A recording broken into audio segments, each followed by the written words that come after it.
Hello! It has been a long time since I did this.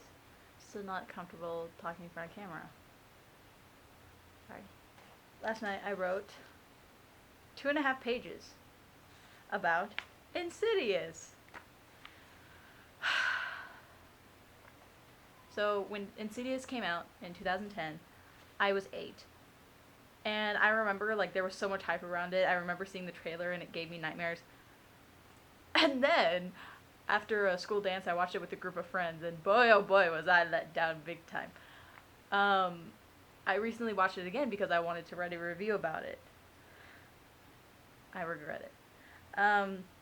So Insidious, directed by James Wan, is about a family whose son, Dalton, played by Ty Simpkins, mysteriously falls into a coma, but his soul is just stuck in limbo, because he has a gift of astral projection.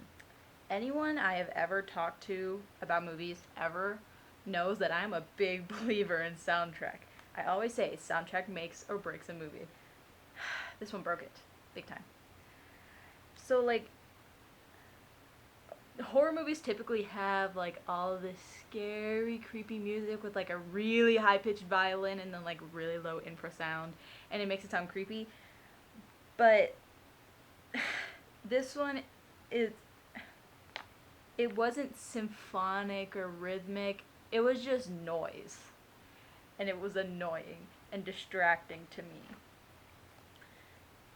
In the most tense scenes, the scene with the baby monitor and the mom is hearing the voices through the baby monitor, I remember distinctly hearing 100 triangles played at the same time and then a bird's mating call.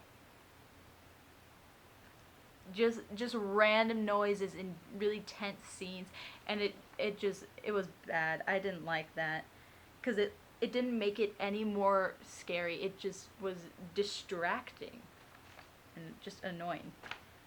And then later, about halfway through the movie, the mom is in a new home playing a record player, and then it does the record scratchy thingy, and then Tiny Tim's Tiptoe Through the Tulips comes on. That song is not scary. That song is not scary. That song is just dumb. It was so out of place because of the creepy violin and infrasound. There's just too much contrast between Tiny Tim and that it was just distracting. And as soon as it came on, I was like, oh no. I started cringing so hard. It was bad. And the other thing, that song is played twice throughout the entire movie. Twice. And both times, it just threw off the entire tone of the scene. It was bad.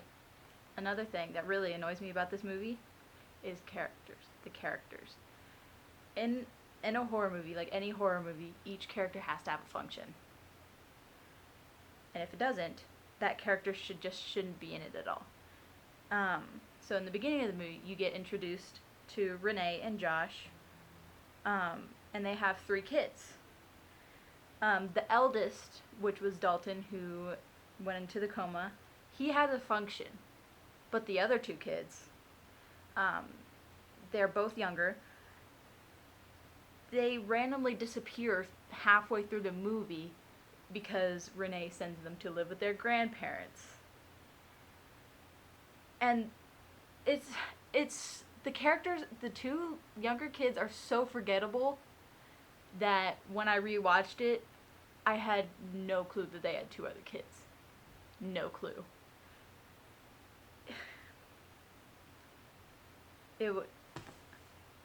That's just a pet peeve. Characters must have a function. And those 2 kids were just there. So I think it would have been better for the plot just in general if those kids weren't part of the film. And then the grandparents.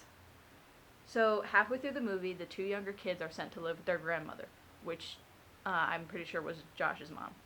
But Josh's mom makes a random appearance when the family moves to another house. The problem was, she wasn't introduced as Josh's mom. We had no idea who this woman was. It was obvious there was some relation to the family, but it wasn't clear enough. I think it was her third appearance where Josh was like, "Oh, hi, Mom. What are you doing here?" He didn't even treat her like his mom until that scene, and that just really annoyed me. Because again, she was such a forgettable character that I forgot who she was. And you can't do that in a horror movie. Characters must have a function.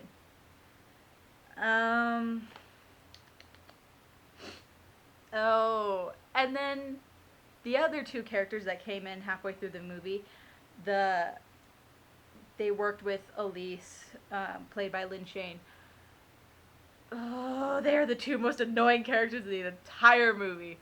They're like the Ghostbuster guys who rig up the entire house, set up cameras and stuff. Tucker and Specs. Both those characters just added in really cringy, out of place humor that then again threw off the entire tone of the scene. And it really annoyed the crap out of me. Like, as soon as they were introduced, it was a quick cut to Specs and Tucker, and Tucker was eating a Hot Pocket. It was so weird. I did not like it. And the biggest complaint I have with this movie is the antagonist. And I'm not joking. When I looked at the cast list, the demon who is trying to possess Dalton is literally called Lipstick Face Demon. I'm not joking. It's... Ugh. So the entire movie, just like any other paranormal or horror movie, has a really dark color scheme. Super dark.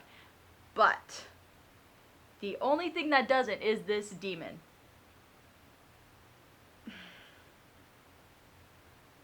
It just doesn't make any sense. 'Cause there are some times when the appearance of the demon is done right, like with the drawing and with the picture that, I mean, not the picture, the video that Tucker took of Dalton with the frame with the demon all blurry. But the rest of its appearances, it's so clear, and it just doesn't make it scary. Like, the rest of the ghosts in The Further, which, by the way, that's a stupid name, I hate it, are so much scarier than that demon because they have that same dark color scheme as the rest of the movie. And there's still more detail in them that I typically look for in horror movies, but then again, the monster. There should not be enough detail for the viewers to say, "Oh my god, that's Darth Maul." It annoyed me so much. It's not creepy. It's not creepy. It's stupid because it's bright red and like its eyes are so yellow. It doesn't make any sense. It doesn't make it scary. The scariest part of a lot of paranormal movies is not knowing what the monster looks like. Like the Babadook. You don't really see it. You see the pictures in the book. You see like dark shadows. You never really see its face. But once you see the monster's face, you're like, huh. Ew. It's just too much detail in it. It just made it bad. And then the scene where they showed the monster's lair made it even worse because that was also the most brightly colored scene in the entire movie. It was red, not only like bright red like the monster, there was also yellow and green and orange. And also, not to mention, that was the second time Tiny Tim's song played. which made it so much worse. Like, color in film needs to be used correctly, and this one did not.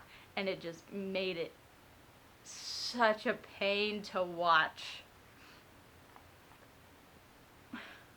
And also, there are way more things that this movie did wrong. But it would take me like 20 million hours to go through all of them. I feel like this movie just tried to break some of the stereotypes that are normally in other scary movies, but it did it so wrong. It just took it in the most wrong direction. It gave the monster too much detail. It had a stupid soundtrack. It was just bad. And also, there are 4 more of these movies. I don't plan to watch them. I would not recommend it. I've heard from sources, aka my friends, that they're bad. I think that's it. I do not recommend this movie unless you're going to watch it with your friends and laugh at how horrible it is. If you do like it, I'm sorry. Thank you guys so much for watching. I'm sorry it took me so long to get another video out. Online school was kind of the death of me, not gonna lie. But over the summer, 1 review per week. Get excited, I'm excited. It's probably gonna be more good ones than bad ones, depending on how many bad horror movies I find on Amazon to watch. So, yes. And maybe comment one you want me to watch and review. I have a lot that I've watched like during this whole self-quarantine, social distancing thing that I do want to review for me. But comment ones you want, and I'll find them and watch them. And I'll see you in the next video. Bye bye!